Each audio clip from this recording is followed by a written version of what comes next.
the impossible Nuzlocke. That's the label given to hardcore Nuzlocking Emerald Kaizo with 0 deaths. A game where hundreds of hard trainers exist and mainline strategies revolve around deaths. This is my story.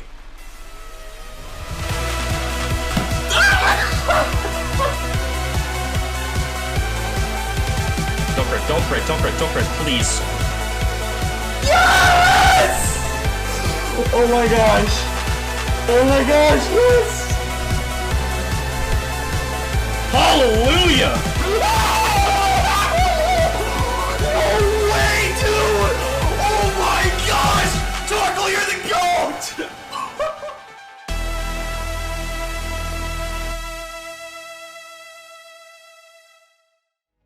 In this challenge, all 3 starters are usable. Notably, Blaziken for the Sun areas in Elite 4, Swampert for Archie and Juan, or Septa, who I went with, for its overall great killing power and easier early game. Without it, the rain sections become terrible. We also need good early game encounters to continue. On Route 103, we want all reliable Sunflora, not only for its early game viability, but also because it's sometimes the only strategy you have for the late game fights. Tate and Liza, for instance, requires a very niche strategy known as the Infinite Pivot. Here you use a Pokemon that can bait double psychic moves from Latios and Gardevoir and is immune to electric, while switching with another Pokemon that baits double electric moves and is immune to psychic. On top of that, both Pokemon should have enough special defense to take other moves that the AI might go for. More on that later. In Odell Town, our target is going to be Numel. Specifically for Flannery and Maxie 2, fire and ground typing is amazing, and sometimes it's the only answer into some Pokemon. Pineco is the target in Rustboro. With Shell Armor, it beats almost any physical attacker and has some great value in the Elite 4. Magikarp will be from 104, Shell Armor Ammonite ideally on 115, and Thickfat Hariyama on 116. On my first attempt, the Grimer on Route 116 decided to knock itself out, so I decided to reset. I caught it on my very next attempt, however. With my squad of Sunflora, Marill, Nidorino, Numel, and Ammonite, there was nothing that can stop me. My Ammonite's gonna overlevel though, I just realized. Without Ammonite, I really didn't have a good lead for Roxanne's Nose Pass, so gotta reset again. This attempt I actually got the chubby little guy, and... well, that's great. After realizing Trico speed ties Larvitar at 15, I made sure for every subsequent playthrough that I would level up during the Tammy fight. With some kinks ironed out, it's time for everyone's first favorite gym leader. Ammonite obliterates Nose Pass, then took out the incoming Anorith with some help from Nidorino.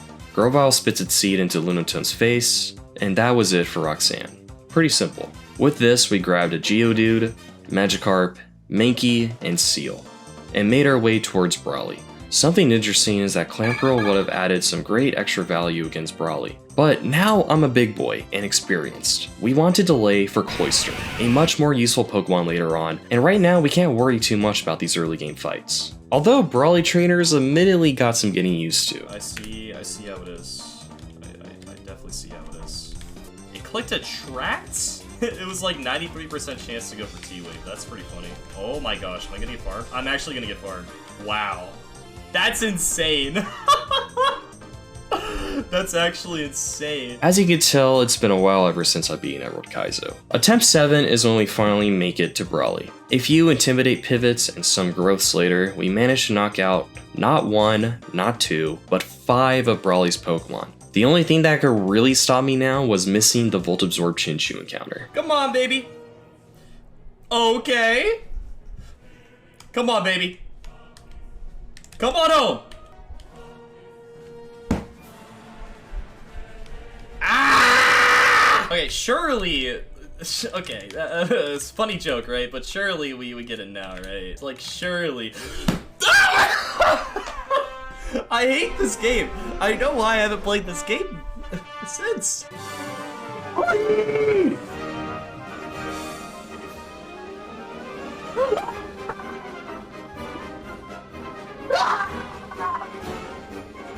Or hit double Gnosis.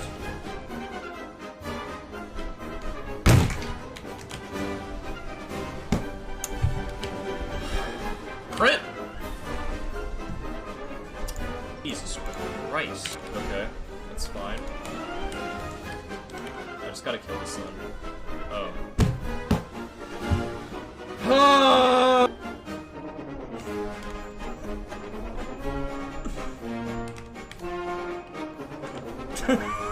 sorry. Oh, I'm not gonna. Okay, come on, bro. Come on. Don't do this to me. Dude, I can't. I can't, bro. I can't.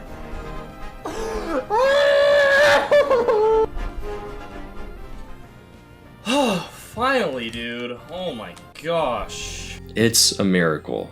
With getting Mantine, Shelter, Krabby, Corfish, and Ralts, we had high potential. All we had to do was get through Guitarist Kirk with his Crobat and... If I hit this, we're golden.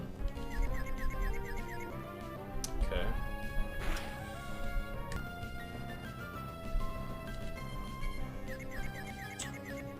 Unfortunate. I love this game. Wild Charge has a range to kill here. I kind of need to get 2 hits in though. Okay, did not confuse Ray. Oh, I think I'm dead. Well, Kirk does it. Well played, AI. In my ignorance, I forgot what a beast of a game this was. I knew what challenge I was playing, but not to the extent of the dread and suffering it would cause me. I look back to the last time I played Emerald Kaizo, beating it in just 4 attempts. Yes, my wipe after Tantaliza hurt, but I never felt the pain and hopelessness that many others felt. But now, I was starting to understand. Maybe this challenge was impossible. Just a fever dream, something possible in theory, but laughably terrible in practice. Maybe it was time to call it quits. However, we were about to go on a hot streak. A run that I myself didn't even know I was capable of. A run that the world of Nuzlocking have never seen before. An attempt that could go down in history. Welcome to Attempt 18. This time my strategy for Guitarist Kirk was, well, the same as every other time. Listen, it had to work eventually.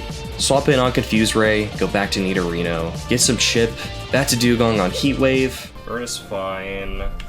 Unfortunate, but fine. And kill with Icy Wind into Aurora Beam. Simple. With Guitarist Kirk down, we carefully maneuver through the rest of the gym trainers, revisiting common strategies used in the past until we get to Watson, who I have something very special planned for. See, Sunflora can easily set up on the Jolteon. The problem is almost everything that comes out after, it can just kill you with a crit. On top of that, Jolteon has a bunch of turns where it can get paralyzed, meaning you not only have to dodge crits, but also break through with paralysis. However, with the pre-poison Sunflora strategy, we can set up growths without being at risk of a para. Nonetheless, this strategy does mean we have to use Synthesis more to counter the poison damage, a move that only has 5 PP. Well, with a Lepa Berry, I can assure that we have enough Synthesis PP to get to +5 special attack, and be at adequate HP. After that, it's all about dodging crits. Yes! Okay? Please! Yes! Yes! And then finally, a long stretch of switching between my water Pokemon to bait Thunderbolt and Lantern Volt Absorbing, and chipping away at Watson until we win. Looking at our box, we have a lot of essential stuff already. Tentacruel from VA Fishing, Whiscash, Hariyama, Crawdaunt, Shell Armor Omastar, Lantern, Graveler, Grovyle, a bold synchronized Gardevoir, Sunflora. The list goes on, pretty much. All you need to know is that this box has started out really good, and you could say that the ball was in my court for beating this game. We even snag a Blaze Growlithe and Shell Armor Torkoal, as well as a Breloom, all just about the best things we could run into. Now I just had to make the correct plays and team build for what's in front of me. Red 2 is a tough boss fight that often gives the player a ton of trouble, but with our box, we're just way too good to have any risk in this fight. In Fall Arbor Town, there aren't many good encounters besides a 20% Aeron. You're right. You're right. Oh, shoot. Just like the Nuzlocke gods intended, we get it. But this wasn't any ordinary Aeron. We got the infamous Pogron, who barely outspeeds and kills Glacia's Lapras, and Regice in the Elite Four. Not every Aeron can do this. In fact, you need specifically a plus speed nature and at least 25 speed IVs, which is incredibly rare. 30 speed hasty? What? Running through the 114 gauntlet gives us a slight taste of the hardest parts of Emerald Kaizo. This requires very carefully calculated strategies to play around all the Quick Claws, Focus Bands, and stupid explosions. For example, Grunt 4's Quick Claw Explosion Golem made me have to position my Shell Armor Omastar in order to not risk dying to anything. As we stepped into one of Emerald Kaizo's hardest challenges, it was time to play out of our minds. 6. Shrek. Beautiful. This is Flamethrower, a Rossberry, and EQ. Even if it's Psychic Spidef drops, I think I'll be fine. Okay, that works. See ya. This is Focus Band. Nice. Nice grid. Quick Claw? That's kind of cringe. Okay. At least it didn't boom, so I have some HP, I guess. Alright, this is where things get a little scary. Nice. Okay. Beautiful. This led up to our first encounters with Tabitha and Maxi. Our Battle Armor Cloister destroys Dodrio with an Aurora Beam, Bane, and Flygon, who lacks any good coverage to touch our Breloom. We also use Body Slam first to not proc a mid-turn switch AI. This baits in Manectric, and Lantern is able to handle it easily. And now the one risk of the fight, Quick Claw crit from Aggron.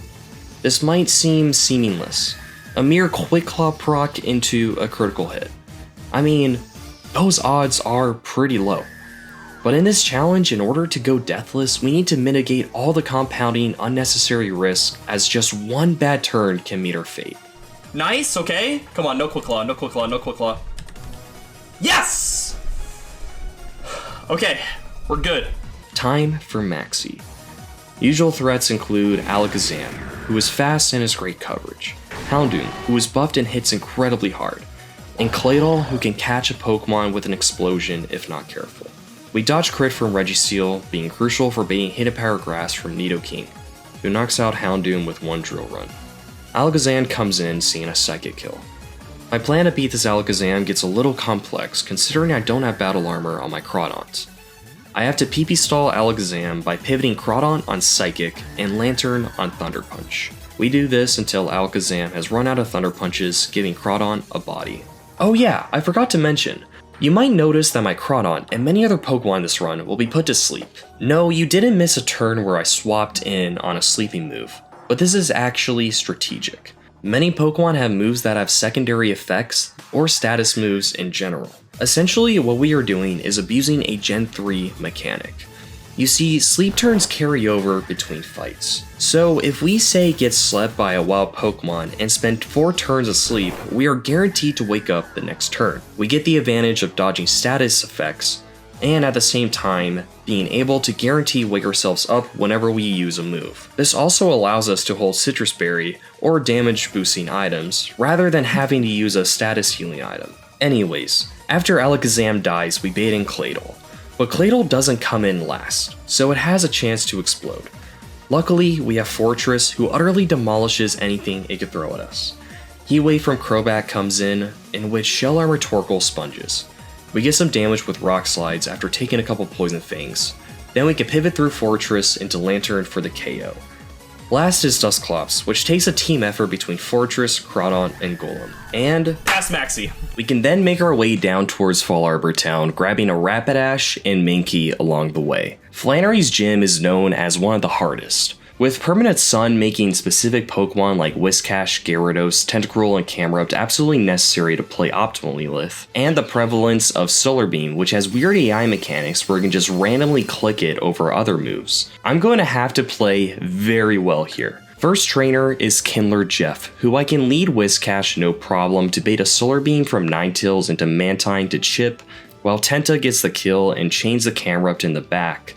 Then Gyarados finishes off the last Torkoal. On Ruin Maniac Eli, Breloom can one-shot the X-Cloud.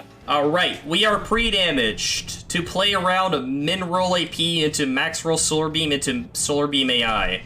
So this is guaranteed overheat. We go to our Whiskash. We are pre-damaged so that min roll overheat always puts us into min roll solar beam range. And then we do the pivot from the guaranteed solar beam into our Sunflora. Sunflora is level 40, so we barely outspeed this Soul Rock. We take the solar beam and then we kill with the Pedal Dance. Now this is Camerupt coming in. It will see kill with the Heat Wave. Max damage is 44%, which means my Camerupt is never dead to a crit. I go to my Camerupt on the guaranteed Heat Wave. And then I click Earthquake to guaranteed Oko. Goodbye. This is Wheezing coming in. It will click a move that I will take with my pre-slept Torkoal. Torkoal is pre-slept to play around double Thunderbolt Paralysis. I click Flamethrower. The next one will kill. It thunderbolts, but I am slept, so I cannot get paralyzed. I click the Flamethrower. Flamethrower goes into the Wheezing. It gets hit. It does over half. And I get the burn, but it has the Lumberry, so it's gonna heal. I am Shell Armor, so I'm never dead to crit. And I kill with the Flamethrower. And that is how you do Ruin Maniac Eli. Imagine if I messed that up. Just the type of plays we need. For Colette, the only thing I need to worry about is positioning in my Breloom to knock out the Blissey, but we have to fight Geraldine with the same team as well. Shell Armor Torkoal takes out the Tangela. Gyarados can bait Thunderbolt into Whiskash for the KO. Magmar drops to Arcanine, and Altaria gets whittled down by Gyarados. On Jace, Arcanine can chain Dugtrio into Viper, while Nidoking knocks out Rapidash, and Fortress walls the Dodrio. 2 trainers left. On Axel, my Torkoal chips his, so I can kill with Golem to bait Ice Beam into Mantine, and get some chip in so Torpedo can come in on Psychic and kill with 2 crunches. Gyarados can then kill the Nidoking, and Arcanine can knock out the Tropius. The last trainer of this gym is easily the hardest, with 3 semi-strong Pokemon, then 2 very tough ones. Chlorophyll Victreebel with amazing coverage, and Houndoom who hits incredibly hard. We can first lead with my Whiskash to easily kill the Electabuzz, which brings out Victreebel, and that gives us an easy switch to Torkoal, and with Shell Armor we can Flamethrower to kill. Shell Armor Torkoal is one of the only consistent answers to this, so I'm very grateful. Fortress can use Drill Run to get Chip without proccing mid-turn Switch AI until Flash Cannon can pick up the KO, bringing out Octillery. Lantern can then handle the Octopus, lastly leaving Houndoom. We want to go Omastar on Overheat, so we can crunch into Nidoking, and with our crazy speed stat, we get the knockout. Those trainers weren't too bad, but Flannery is a whole different beast.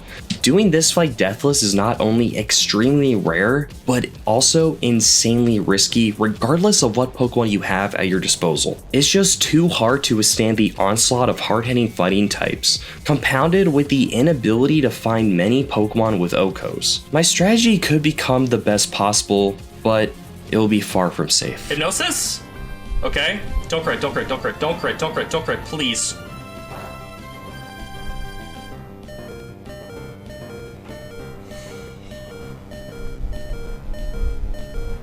Not off to a good start.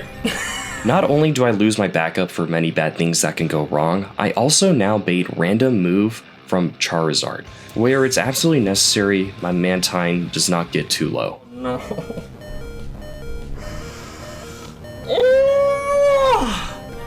Come on, please.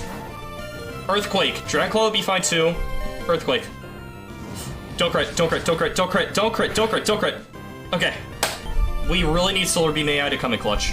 Okay, that's good. Low roll. Okay. Oh! Yes! Yes, yes, yes, yes! Oh my gosh! That's so good! Okay. That's insane. That's such good crit. Oh wait, it's some Blaze. Yes!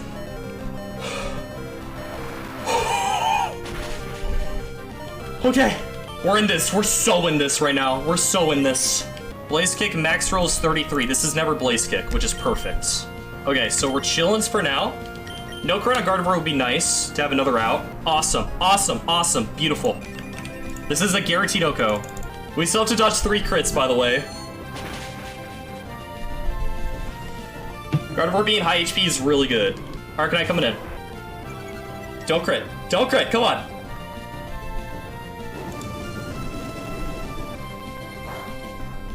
Nice, okay. Guaranteed Wild Charge. Now this is the most important crits to dodge. We have to dodge 2 crits. Eat the Wild Charge, beautiful. Now Earthquake, come on. Don't you dare crit me. Don't you dare. It can also Solar Beam AI. Don't do it.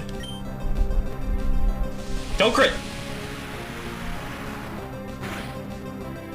Yes! That's 1! Okay.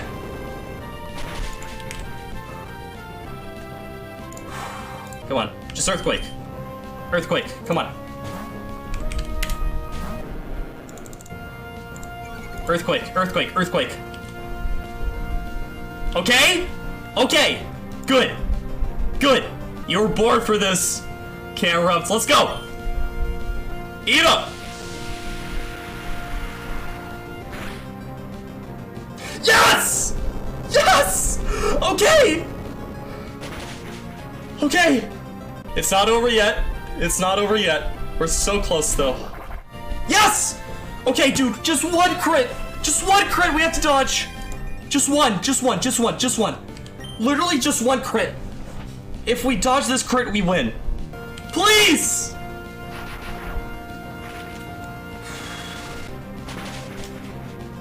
Yes! Yes! Let's go! Let's go! Oh, it feels so good. Oh, it feels so good. The run is officially in my hands. This is Route 111, and there's one particular encounter that's amazing. Trapinch. Essentially, you can repelment it by leading a level 40 Pokemon, giving you a slightly better chance. Yes! Oh my gosh. Oh my gosh, yes! Flygon has so many great tools at its disposal. Levitate, fast ground stab, and some key resistances. Relaxed. Oh god. Oh, that's rough. Get the bad nature RNG out of the way now, because now we're gonna get our ments. Time to get Bagon.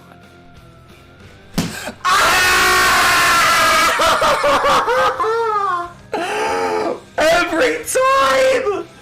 Every freaking time, dude!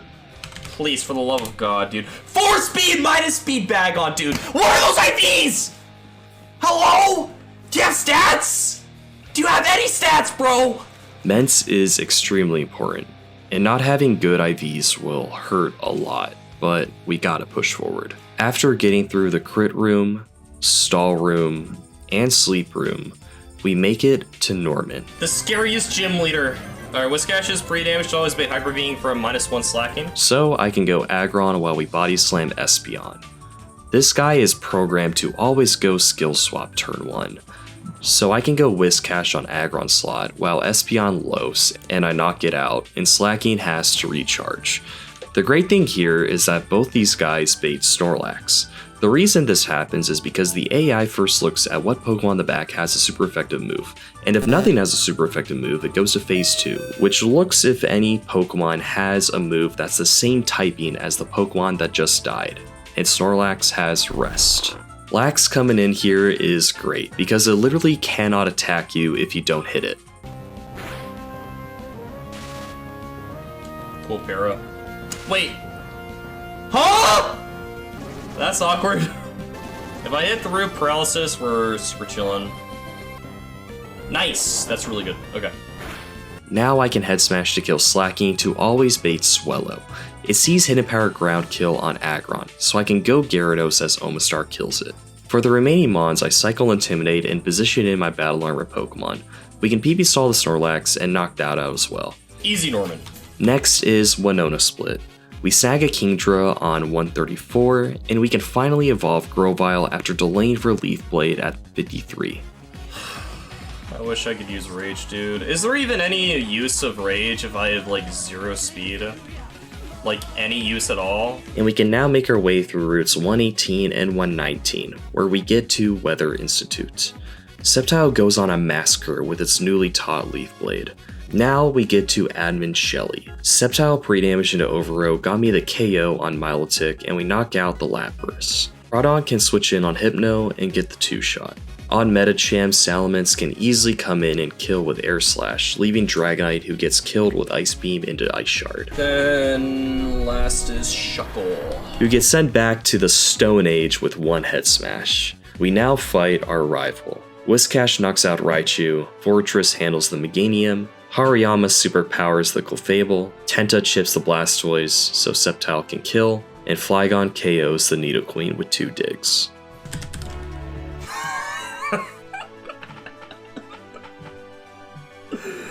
What is this run, dude? It has 17 attack below speed, so it's not insane, but we'll take it. Our encounters are so correct. Ah! Hello? Oh my gosh, I've never had one of these. Ooh. It has Roar though. I think I just chuck a ball. 12% chance.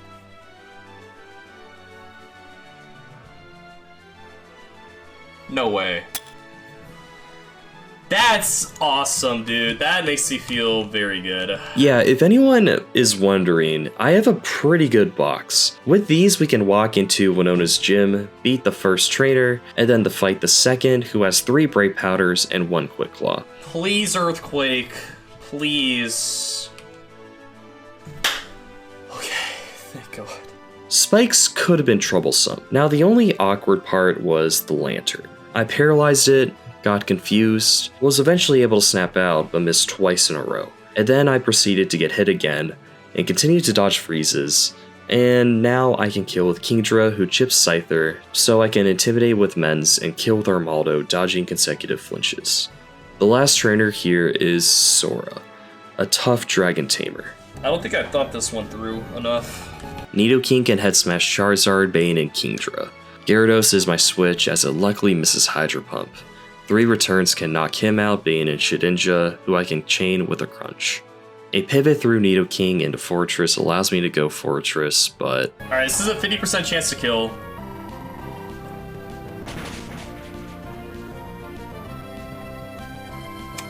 Unfortunate. This could switch AI now. Did a switch AI and Grass Whistled. Okay. It's in Overgrow now. If I get a 3-turn sleep, it's just an L for me, and I have to dodge a crit. So, please wake up. Thank God. Okay. Omastar can KO Salamence. On Bright Powder Gyarados, I get a lucky hit with Omastar, then go to Kingler, who gets an AP, and Lantern can finish it off with a Shockwave. We made it to Winona! Okay, that feels good. This fight will be pretty tough, even with my box. First time at Winona. Let's do this. Aerodactyl Zapdos.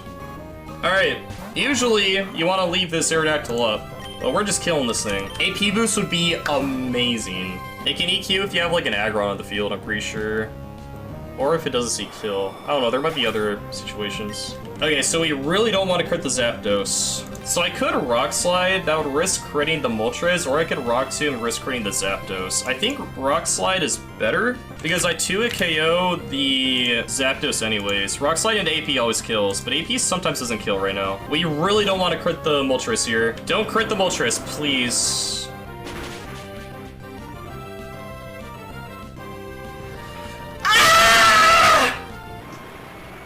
Oh, shoot! Uh-oh. That's not good. It's Flygon.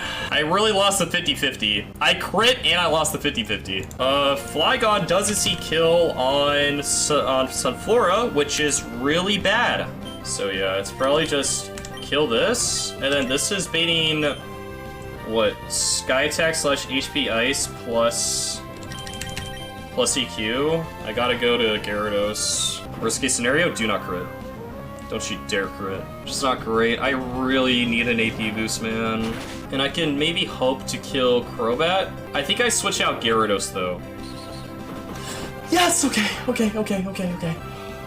Oh, so good. Thank God. Oh my gosh, that's so good. Okay, this should be a really favorable range now.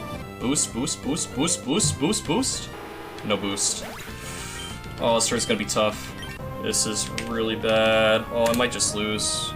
Because I get Flamethrower, I can't go Fortress. I have to go Omstar. I need Flygon to not target Gyarados right now. Desperately. If it Dragon Claws Gyarados, I'm pretty sure I lose. Don't crit.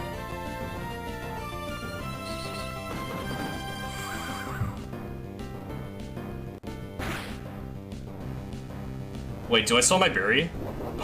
Wait a minute. I think Bounce here is unironically the play. Flamethrower. Okay. Oh my gosh. I think we might win. And now it's guaranteed. Ooh, wait. Yeah, it's guaranteed Giga Drain. Back to Fortress. Return. And now it's stuck in this loop of Giga Drain and Flamethrower. Okay.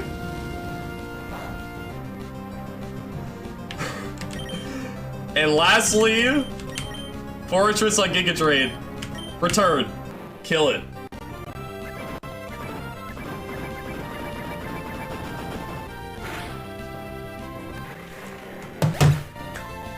Oh my God. We're alive. Now it's Tate and Liza split, arguably the hardest, featuring Mount Pyre, Magma Hideout, Aqua Hideout, and a crazy hard gym fight to do Deathless. The trainers until Pyre go down easily, and we can get some encounters. Eggy! Oh my gosh, we got the Eggy. This mon is fantastic for the upcoming Magma Hideout with its Chlorophyll ability. Wait, what'd I do? Wait, am I in a contest? Pilot's coolness went over great. Okay. Pilot caught a little attention. I got last. Wait, it's not over.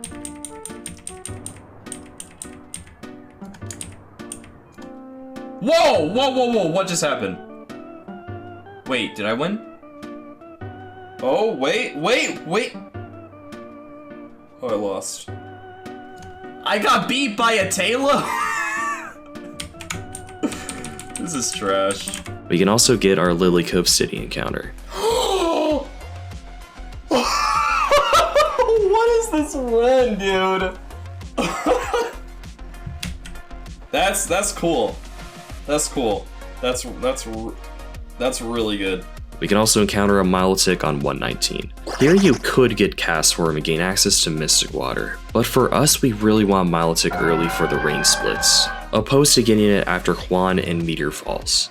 And the last encounter in Safari Zone is the most vital. You see, late game we will run into Seafloor Cavern and the 8th gym. Doing these section Deathless, specifically Archie and Juan, is near impossible.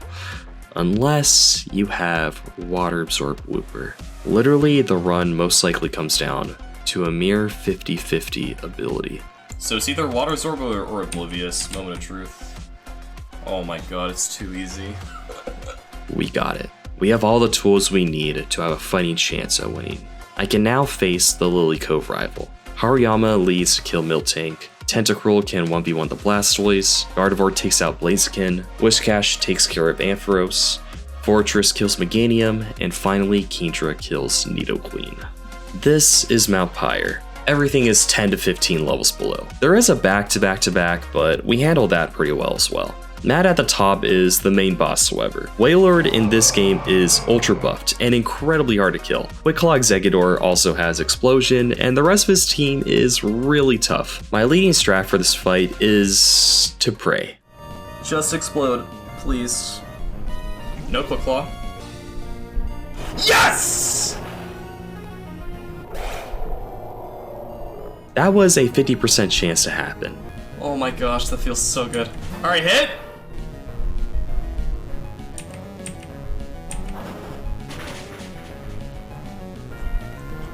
Hallelujah! Oh my gosh, this is the brightest day of 2023. Fortress can KO the egg, Slacking goes down by flying with Gyarados, Kingler slams the Dragonite. Nice. Okay! Okay! Wait just a minute. Kingler said he wants more. Oh my gosh. I'm giving it to him. He said he wanted some more blood. Okay, wait, this is a little scary. I don't care, I believe in my guy. I don't care if I risk, like, another double bright powder miss or anything like that. Kingler's my guy, he's got me. We made it to Magma Hideout. Alright, I need to explain why Magma Hideout is so crucial, okay? So true, Drew from the past. Let's explain. Magma Hideout is home to many hacks items, risky AI, and incredibly tough Pokemon that I will need to risk on. If we get past that, we have some great weapons for Liza, Archie, and Juan. 16 trainers and 2 tough bosses. Let's start. The first grunt is pretty easy, with Arcanine, Sceptile, Executor, and Flygon getting Okos. Grunt 2 is much harder. Quick Lock Camerupt with Explosion has coverage to kill almost any Pokemon. Let's go, baby. Focus Band, boom, crit is a loss.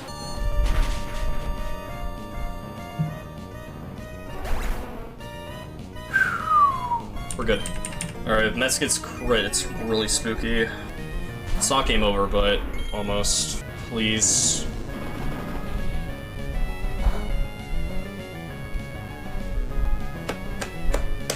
Okay.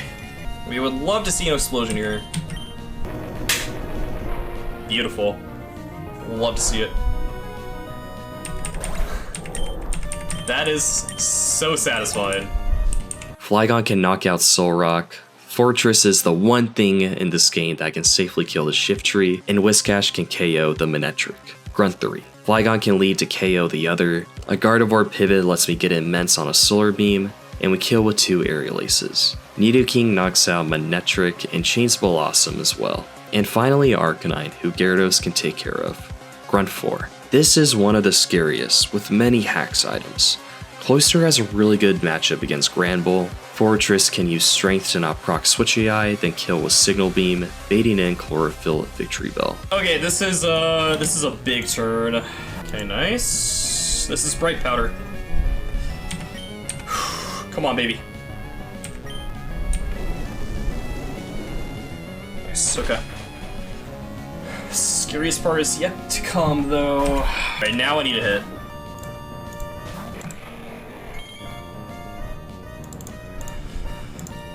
If we hit this, we're looking good.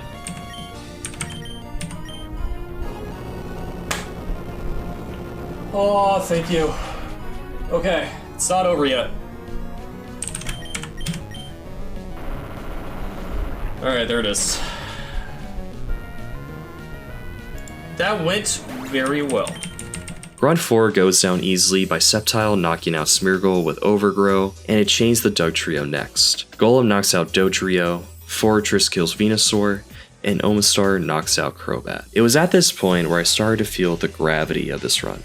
My days consisted of this: wake up and spend upwards of 8 hours planning out sections of the game. Then if there was still time left in the day, I would stream. If you didn't hear, I've been up since 5:30 a.m. Ever since then, I've been team building. Oftentimes, I would have to wait for the next day. It is so crucial that I use optimal strategies, as just one wrong play would end the run. Grunt 6 is probably the hardest. Sceptile can kill Mischievous and chain Sandslash, but Ampharos comes out. A Gyarados pivot sends me into Camerupt. This is the scary part. If I get crit here, it's so bad. If I miss and I get crit, we're gonna be in range of an aggro attack and we're probably gonna lose.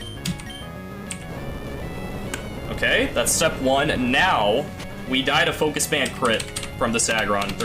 There was no play around. I have to play into this. It's most likely counter though, but I could just lose to a Focus Band crit right now.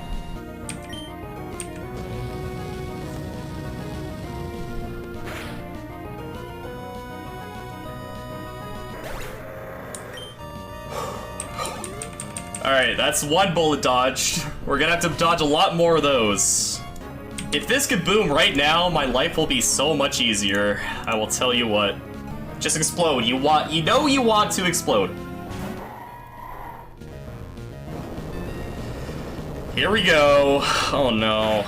Alright, so I'm pre-damaged to where if it did happen to EQ, I am always in a range of Heat Wave. This is always Heat Wave. Basically, what I'm gonna be doing is I'm gonna be switching between Immense and Omastar until it booms. Thank God, okay. Last is Jumpluff, who dies to Ice Beam. Grunt 7. Tentacruel Toxic Stalls the Wobbuffet and brings out Magmar. We 2-shot with Muddy Water. Okay. Always head smash. We go to Aggron. Now it sees a kill with Earthquake. We go to Mence. We are at an HP to where Mineral Head Smash always sees a kill on us. So again, it will always head smash. Back to Aggron. And then we'll always still see a kill with Earthquake. Back to Mence. Now it can explode, which would be very preferable here. We need to kill this with Fortress, and I still need enough HP to deal with Shiftry. Unlucky. If it just doesn't boom this turn, our HP could get a little scary. Okay. Did not boom. Okay, now please don't boom. Okay, didn't get the Quick Claw. Mence can then pivot on Exploud while Hariyama KOs and Fortress kills the last Shiftry. From here, most of the grunts aren't too bad. Wait, no!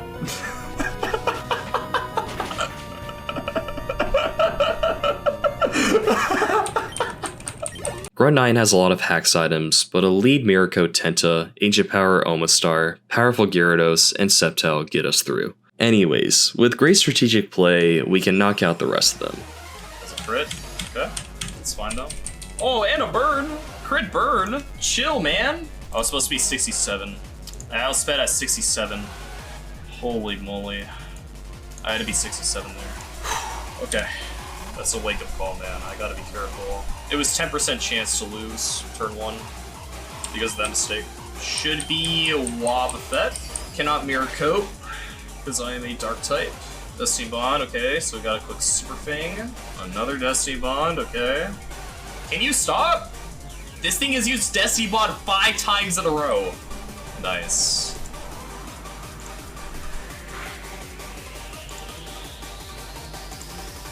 I'm at 108. That was actually a max roll. Yeah, that was an actual max roll. Don't believe me? Look at that. I do outspeed this. Do I just fire a head smash? I'm not doing that.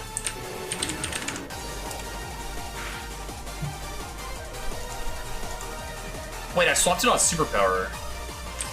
Oh wait, I was supposed to pivot Gyarados. I'm so stupid. Oh shoot. If I lose to this thing, oh god. Let's finally play.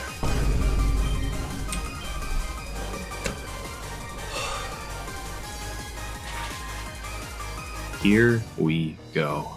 The two bosses gatekeeping the final stretch. For Courtney, I feel as though I have a good plan. Sceptile has specific pre-damage to get into Overgrow, Nidoking has specifically good moves, and everything should be sound. So, what could go wrong? This is Weather Ball or Ice Beam. We go to Gyarados. We got Citrus Berry in case we get crit, and then we will always be baiting Thunderbolts into our Nidoking.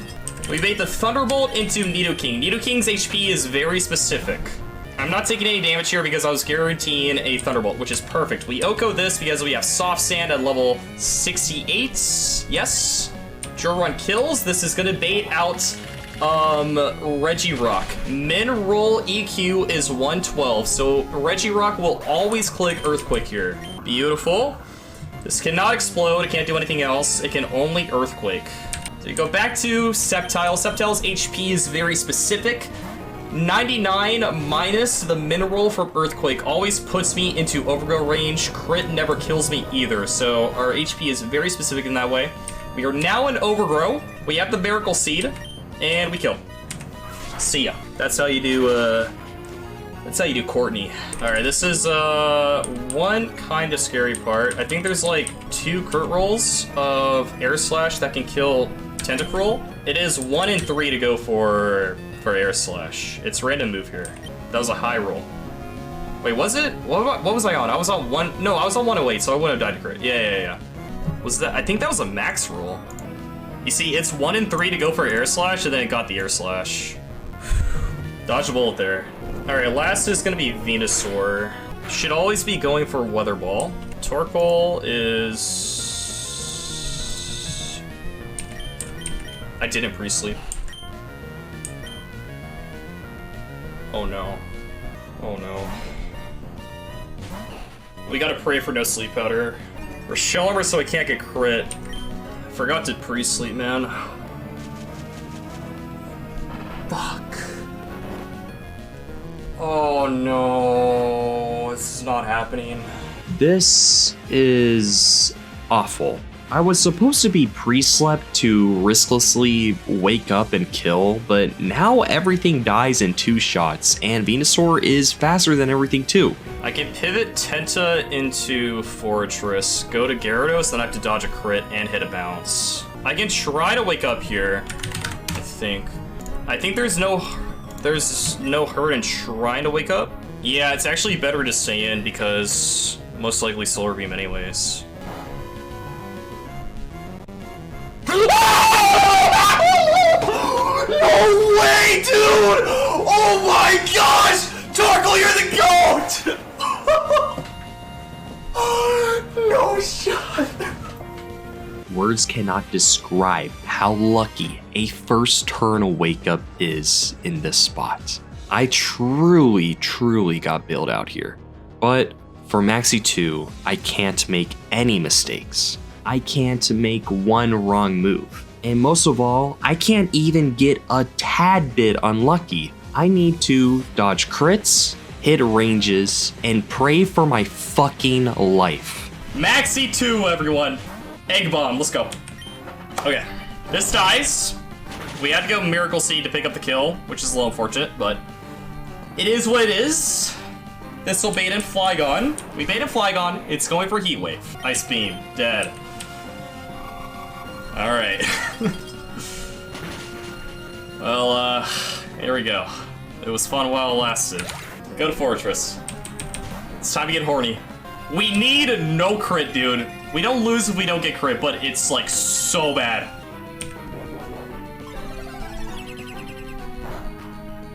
Okay. Now we gotta hit. 85% accurate. This is step 1 of this monstrosity of a strat. Yes! Okay. Let's go. We're in this. We're so in this right now. Okay, this is... We got the next biggest thing coming up right now. Entei. We have to dodge an AP boost. We dodge an AP boost. We're most likely good. Yes! Okay! Now don't crit! We got a Rock Tomb because we're slower. Yes! Okay! Okay, that's so good, that's so good. Oh, we're so close! We got a crit for good measure too. Let's go, baby. EQ. That's a good backup to have too. Psychic, come on, Psychic. Please don't.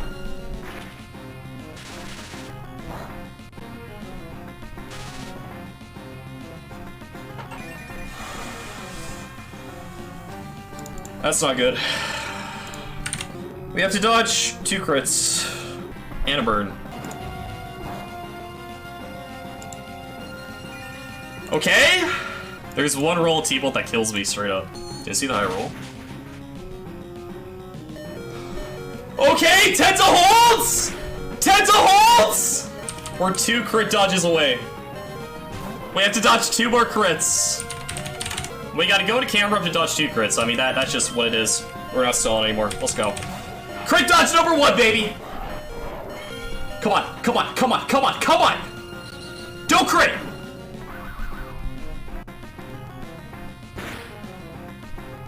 Yes! Okay, dude, 1 turn left!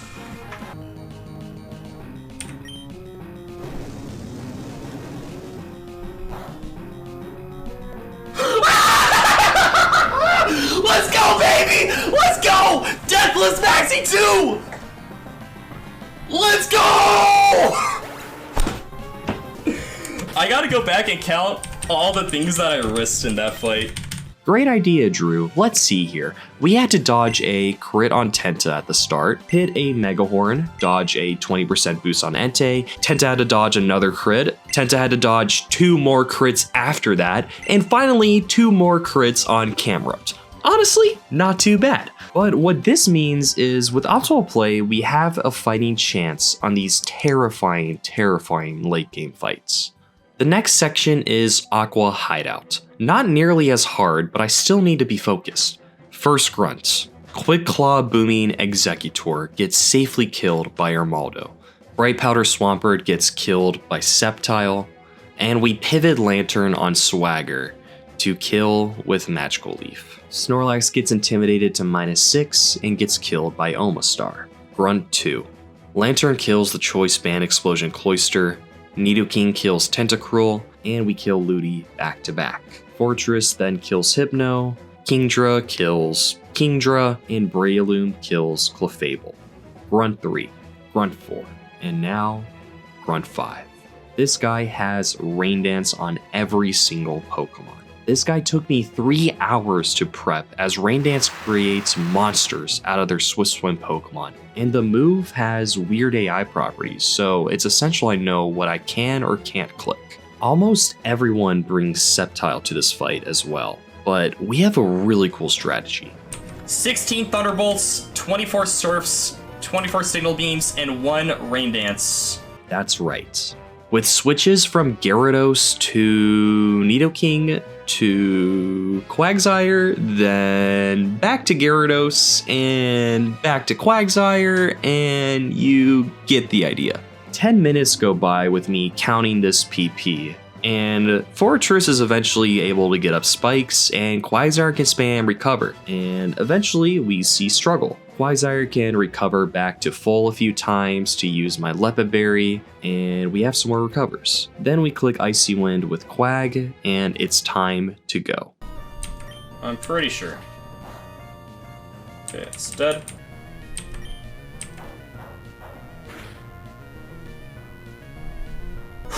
Air Slash. We needed the spike chip. We needed the spike chip. There we go, baby. Oh my gosh. Oh my gosh, dude. This feels so good. 2 left. We swap Fortress on Thunder to get a safe switch to Nidoking. Head Smash always kills.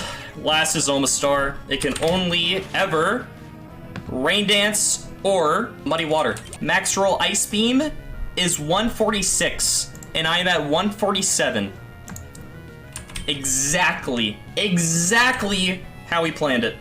You don't believe me? Look at that. It can only be Muddy Water or Rain Dance, go to Sceptile. This, I've never felt so good about a strat ever in my life. GG's. We are locked in. Grunt 6, Grunt 7, and finally Grunt 8. This is Matt 2. He has a lot of threats, and this fight would be incredibly hard to do deathless, if it wasn't for one glaring weakness. Tauros. This guy is Choice Band. While yes, it will do some more damage, we can easily PP stall him. And then after that guy is PP stalled, we can set up with Sunflora or with Rage Salamence. We can lead our Arcanine pre-damaged into Blaze to Oko the Glalie, baiting in Machamp. We go to Fortress on random move, get 2 Flash Cannons in while taking a sizable amount of damage.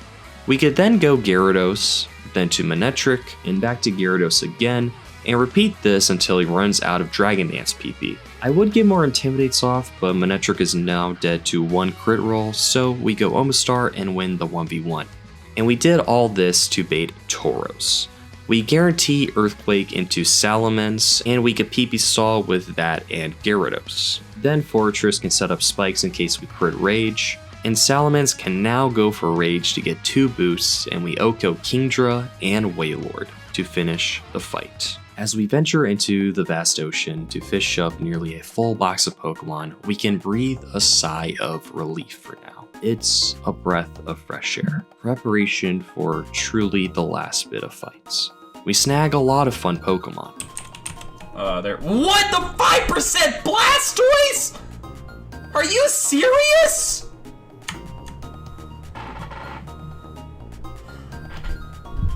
Oh my gosh. There's a reason I don't go for this on 109. Oh my gosh.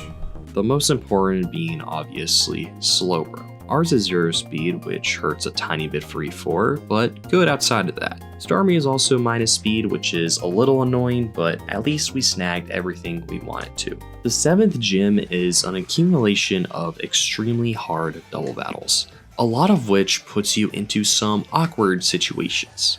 These are the hardest to prep for and take the longest in my case. 4 straight days of planning. On the first trainer, I had to pre-damage 3 Pokemon already. It's a double battle with 6 Psychic types, 2 Light Screen setters, and 3 Calm Mind users. I can lead Sceptile and Hariyama to fake out Lunatone and Leaf Blade kill the Solrock. We can then bait Psychics into Crawdad and chip Claydol with Crunch.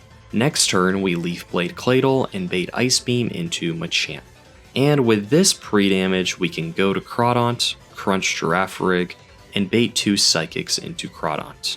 Now we go Sharpedo as Sceptile kills Giraffe, and we can focus down the left side with baiting a Giga Drain kill from Xatu into Scyther, and a double target killing Chimecho. Super clean. This next double is very tough, especially with Samantha having a monster team. Our lead is 2 pre-damaged Pokemon. Misdreavus baits Shadow Ball from Clefable so it doesn't click Follow Me. Machamp always dies to Psychic to negate Fake Out possibilities from Jinx. Together with denying Follow Me and Fake Out, we can take turns killing each one with a Shadow Ball and Superpower respectively. And Machamp perfectly lives on 1 HP as well. We could then go to Salamence safely and switch in Exeggutor on Fake Out and Hydro Pump.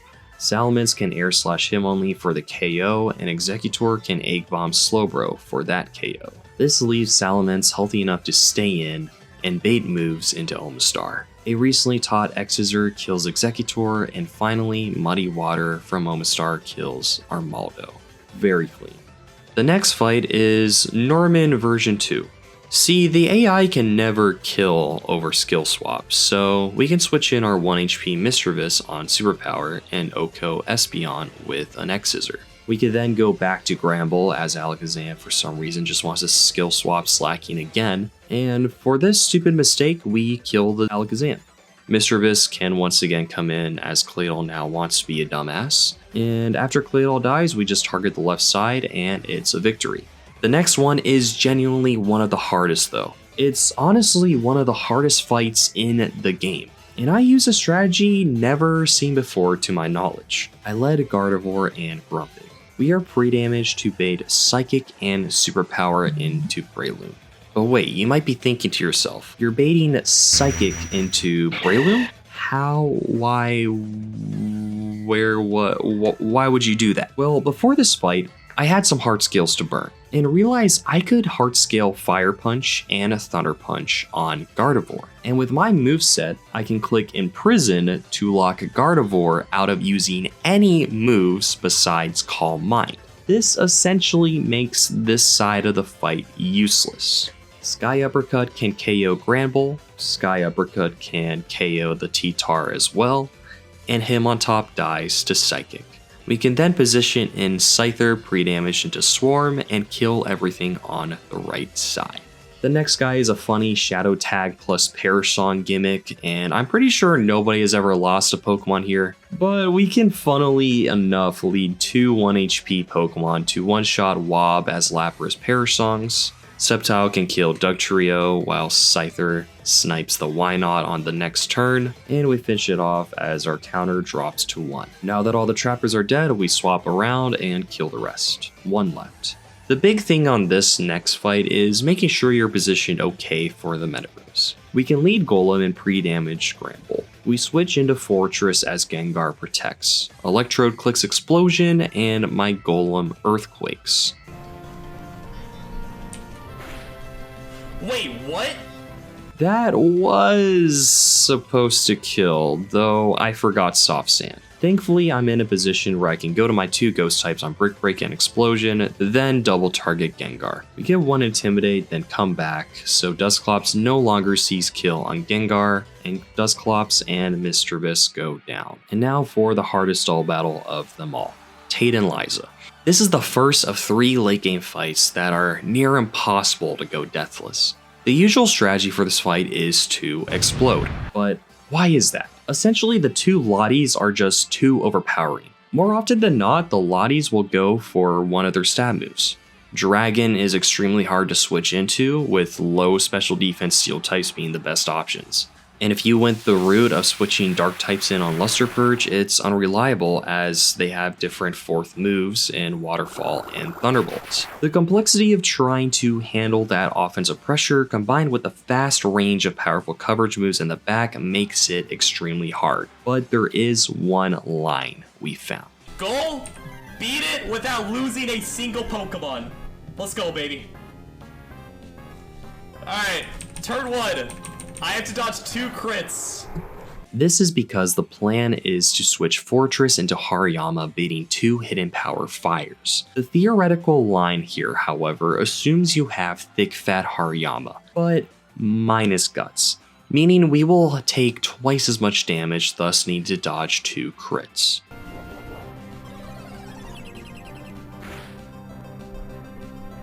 Okay.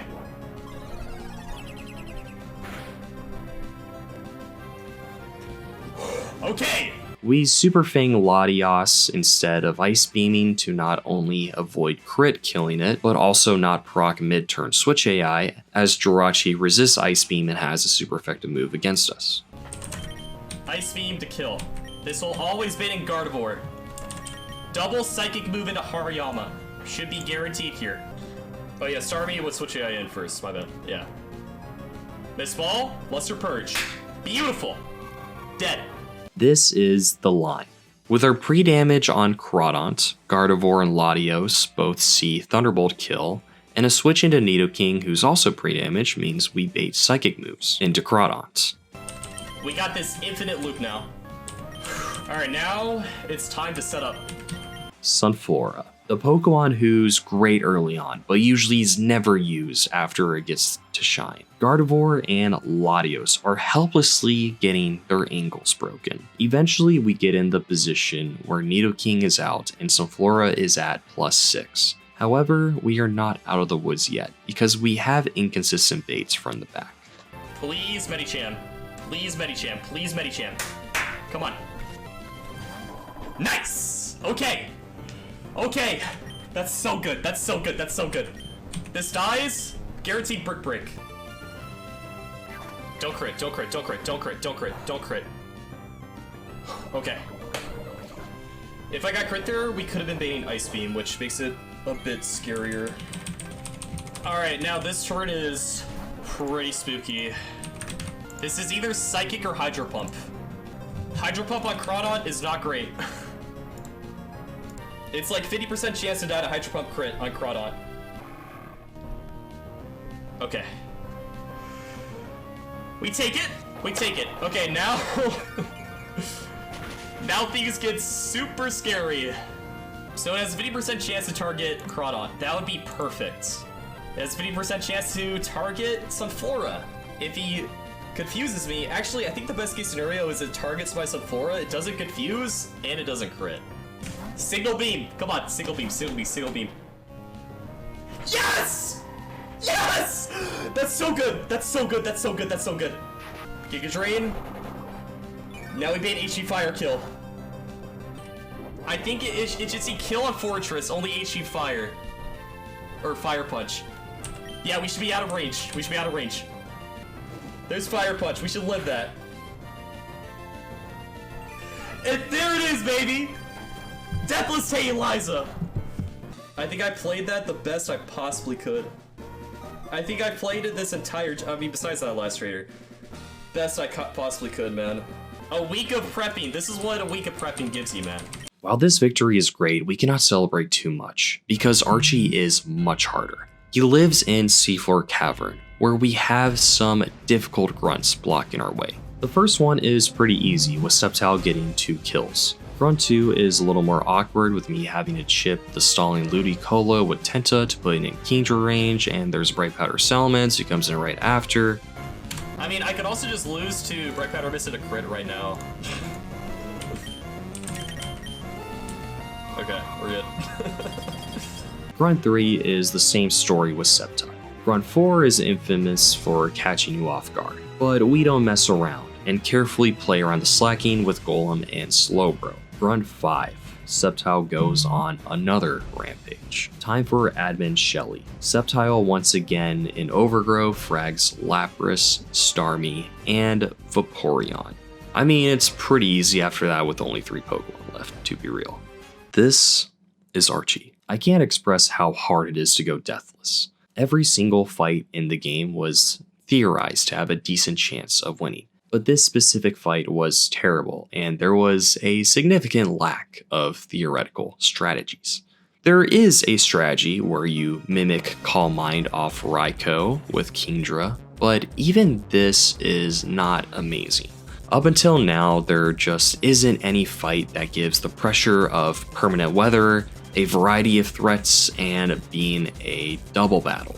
Me and 2 of my buddies, JTP and Proudy, totaled over 11 hours of theory crafting, and here it is. Oh god. Oh god. Oh god. Oh, this is not good. Once again, our strategy revolves around Sephora. We need a setup so we have this killer being able to target everything but Metagross, as well as heal ourselves up with Giga Drain if we end up getting hit. On the other side, it's a bit more tricky for us, requiring a Quagsire 7 levels under cap to bait specific moves. Don't do it.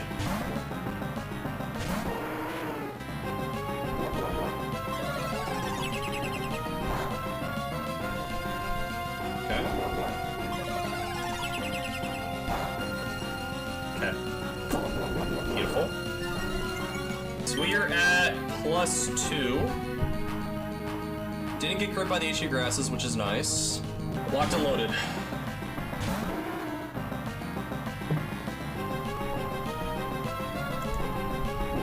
+4.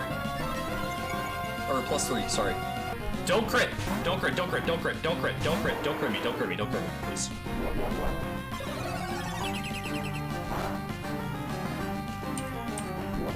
Okay.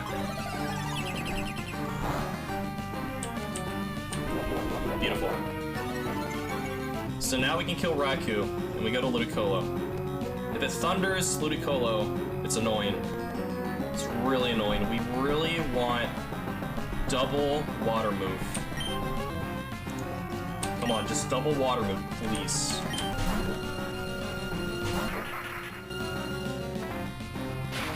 Unlucky.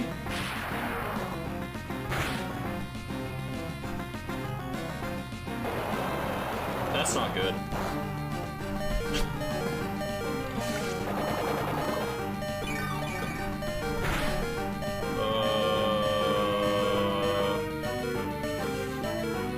Okay, that was pretty unlucky.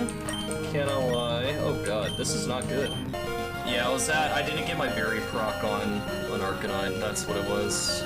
There's great plans, and then there's plans that are just too hopeful. I was banking on Arcanine taking 4 more HP than it did to get its berry, on top of dodging all 4 of those crits. It just wasn't good enough to negate the random move Thunder it barely saw rolls killing Arcanine with. But it's not over yet. Yeah, I mean, now I just have to switch out Ludicolo and pray that it targets my Ludi slot. That's the only thing I can do right now. I think I gotta go Aggron, and 2 out of 3 times I live. So basically, I think right now I have to go Aggron, 50-50 target my Ludicolo slot, and 2 out of 3 times I'm fine from a Suicune hit. I think that's literally the only thing I can do now. GG's. It's a good run.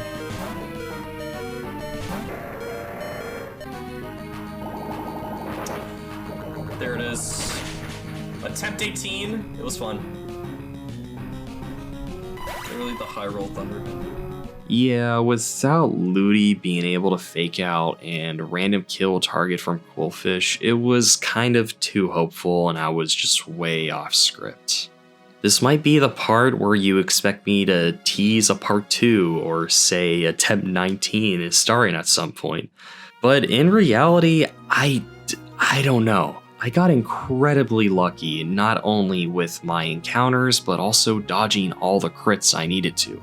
Outside of that, I will say I played almost nearly perfect. There were a couple mistakes here and there, but that's the thing. That's what's required in this challenge. This challenge drained too many hours off of me, and for what? Am I gonna spend weeks again just for a chance to win in late game? I mean, how far can my skill even take me is the real question. The reality is, this isn't where I lost. Everything since Aqua Hideout was a theoretical run. On Mat in Aqua Hideout, I used Rage Mens for the very first time, and I didn't know how the mechanic worked, resulting in me getting 1 less boost. And this caused me to miss a 50% range. I was very confused about this, and it really just was a lack of game knowledge. I didn't lose because of luck, I just lost because I didn't know a mechanic that I could have easily played around. I also don't know if the investment into this game would be worth it. I got so many more challenges I want to tackle, and this one would take me the longest. However, there was someone willing to do this challenge, and they were the whole reason I did it in the first place. And for the most part, this is how I knew what strategies to go for. He goes by X Proudy. This guy's mental is unparalleled, and it did what I couldn't. My run was an anomaly, but his runs are the real test subjects. 402 attempts spanning multiple years. But seriously guys, go check this guy out. He's one of the coolest people I know. But for now, I think it's time that we move on to bigger and better things. If you want to see my attempts at a Run&Bun hardcore Nuzlocke, you could check my Twitch link in the description.